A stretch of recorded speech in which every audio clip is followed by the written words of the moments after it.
What's going on, guys, and welcome back to another video on the channel. In today's video, I'm going to make sure you guys how to make the most amount of money, gold, and XP with the brand new call to arms survivals in Red Dead Online. This week it is giving out triple money, gold, and XP, so you guys can definitely make a lot of money. So I'm going to be giving you guys some tips, some of the best locations, some of the weapons that you guys should be using, and much more. And if you guys have any questions about the new survivals in Red Dead Online or any tips that I did miss in this video, please let me know down in the comments.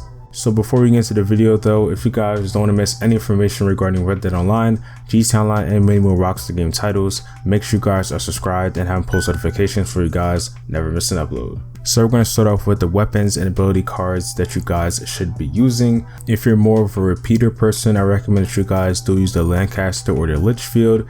If you're more of a rifle person, I recommend that you guys do use the Corcano or the Bolt. But either way, rifles and repeaters should both be good, but I'm more of a rifle person. When it comes to dual wields, I recommend that you guys do use the Navy or Lamont revolvers. And for shotguns, I recommend you guys use the pump or the repeating shotgun. And remember, the weapons that you guys do use to go into the survival will be the ones that you have to use, but there's also some other weapons that you guys can also pick up if you would like. And when it comes to ability cards, I highly recommend you guys do use Painted Black for Deadeye. And what it does is paint target on enemies, and it makes your weapons shoot at all marked targets, and it only uses a small amount of Deadeye, which is of course very useful for all the enemies. And if you're in a defensive play style, you cannot get marked. And for the first, second, and third passive, this is what I use.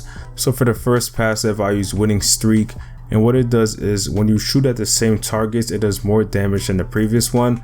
Now this is very useful for all the enemies, but I feel like it's really useful for especially the enemies in the war wagons and for the ones with armor, so it can be very useful. For my second passive, I use Fool Me Once, and this one you take less damage every time you are shot. So this ability card can be very useful, and it does give you more time to use a tonic since you are taking less damage. And for the third passive, I use Never Without One, and this one pretty much uses your hat to block a single headshot, so this can be very useful especially with the snipers. But of course you guys can pick which ability cards you like the best. This is just my loadouts, but again, I do highly recommend that you guys do use Painted Black. And make sure you guys do upgrade all your ability cards to level 3. For my second and third passive ability cards, I'm currently not leveled up yet, but I will soon. And you guys can pick whichever loadout feels comfortable with you. I recommend going through the ability cards and looking at the descriptions and seeing which one it does fit for your playstyle. So next I'm going to give you guys some tips on like some of the locations for the survivals. So for Blackwater and Valentine, I recommend that this is really good to go solo. And whether you're solo or with a posse, I recommend you guys do stay on the roofs. Especially in Blackwater, there's a lot of roofs that you guys can go to. There's a lot of ladders, so I recommend staying on those, but make sure you guys do watch out for any enemies trying to sneak up on you using the ladders. And for the same thing for Valentine, I recommend you guys do stay on the roofs, probably the one on the bank or even the Valentine Hotel. But I highly recommend if you guys are on a roof, make sure you watch out and not to fall off the roof, because of course you can potentially die, so definitely watch out.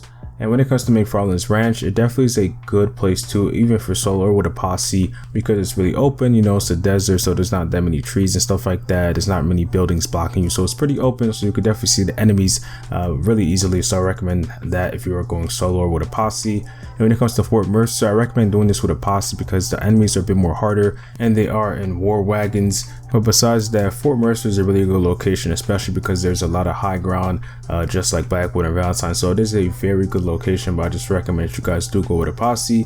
And lastly, when it comes to Starbury, it's not too bad of a location either. There just really isn't that much high ground, and there's a lot of trees and buildings that can get in the way. But again, it isn't a bad location. Make sure you guys are consistently using tonics, and before the waves do start, make sure you guys do use the allies, and between waves, make sure you guys do heal them. And before wave ends or between waves, make sure you guys get ammo, make sure you guys get health. If you want to switch over to a different weapon, make sure you guys do that. If you guys want to use horses, make sure you do that also, because between waves it most likely will not be that easy. And once you guys do enter these survivals, make sure to watch out for enemies with armor. These will start spawning around like wave 5 or 6 where enemies will actually have armor in their head, so you're gonna have to watch out for that. Watch out for enemies in a war wagon. They will have the maximum gun inside the war wagon, which could be very deadly, so definitely watch out for that. Watch out for any snipers, so especially if you're on the roof, make sure you guys aren't standing still and always consistently moving for you guys don't potentially get sniped. Watch out for any enemies with machetes, especially if you're on the ground. They can just run up on you and kill you, and it's very very deadly, and it could just be a one hit and you're done. So definitely watch out for that. Make sure you guys stay away from dynamite barrels and crates, and even before the waves even start, even between them, make sure you guys try to blow up the dynamite for you don't potentially get killed, whether that be an enemy shooting it, your posse member shooting it, or even you shooting it yourself. You guys don't want to end up losing that wave because of dynamite, so definitely watch out for that. Moving on, I also have some tips about playing with a posse or solo. So we're going to start off with solo. There's currently no way to actually specifically pick solo for these survivals. They're just random. So sometimes you can go in solo, other times you can get randoms. It's really just random. So currently, again, there is no way to specifically pick solo. But of course, if that does change in the future, or we find out a way how to do a solo, I will be sure to update you guys. And if you guys are playing solo, I recommend you guys are very patient, because one mistake could cost you the whole survival. So definitely take your time with it. And if you're playing in a posse, which I recommend that you guys do, the survivals are definitely going to be way more faster, and of course they're going to be very helpful. And in case you do die, the other people that are still alive can of course finish off the wave and you'll be put into the next one. So that's going to be very helpful in case you do end up dying. And it's also really nice because there is no cooldown when you're in a posse. The cooldown is only going to be there for the posse leader, and if you guys want to play again before the cooldown is over for that posse leader, all you guys have to do is just switch to somebody else's posse, and the leader should be able to start it up with no cooldown. Moving on to payouts, like I said earlier, this week it is triple money, gold, and XP, and if you guys do make it to wave 10, you should get around $850, 3 gold bars, and around 6,000 XP, which definitely is a great bonus. Now, of course, when it does go back to regular after this week, you'll probably be somewhere around $200 to $300 if you guys do make it to wave 10. So that definitely isn't that bad. But this week, though, make sure you guys are definitely playing survivals if you guys want to make the most amount of money, because it is currently the fastest way right now to make money in Red Dead Online. So let's say you guys play like around 2 survivals a day and you guys make it to wave 10, you're making a good sum of money, around $1,700, and it should take around 45 minutes. So you're definitely making a great sum of money. And if you guys want to, you can even make more money. If you guys want to throw in the collector, that could be another way that you guys can make a lot of money if you guys do have that role. And if you do the collector role, I recommend that you guys do 1 survival, make it to wave 10, then collect 2 sets of tarot cards, and then after that do another survival, make it up to wave 10, and then collect the other 2 sets of tarot cards, and you should be getting somewhere around $2,753, and this should take around 3 to 4 hours. And of course, you don't have to do all at once. You can separate it throughout the day, maybe 2 hours in the morning, 2 hours in the afternoon, something like that. Just really up to you, of course.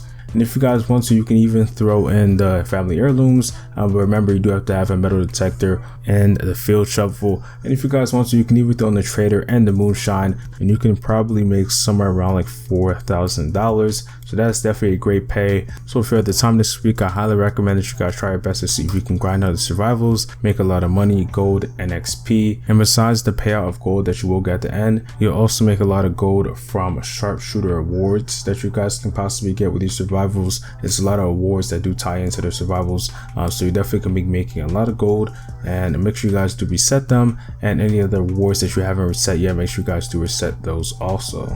And try your best to see if you can memorize the maps for you guys to be a bit more familiar with it. And of course, you can get better with your combat while doing these survivals, which is really nice. And try to set a goal this week on how much money you can make. For me, I'm at around $30,000, so my goal is to get to around $40,000 by the end of this event week. So try to set a goal for yourself and see how much money you guys can make. And that's all for this video. And if I did miss any tips, please let me know down in the comments. And if you guys did enjoy this video, make sure you guys drop a like. And if you guys want to see other rewards in the Quick Draw Club Pass number 2, or if you guys want to know more information on the survivals, definitely check out my videos. A link will be in the description. And if you guys don't want to miss any information regarding Red Dead Online, GTA Online, and many more Rockstar game titles, make sure you guys are subscribed and have post notifications for you guys never miss an upload. And I'll see you guys in the next one. Peace.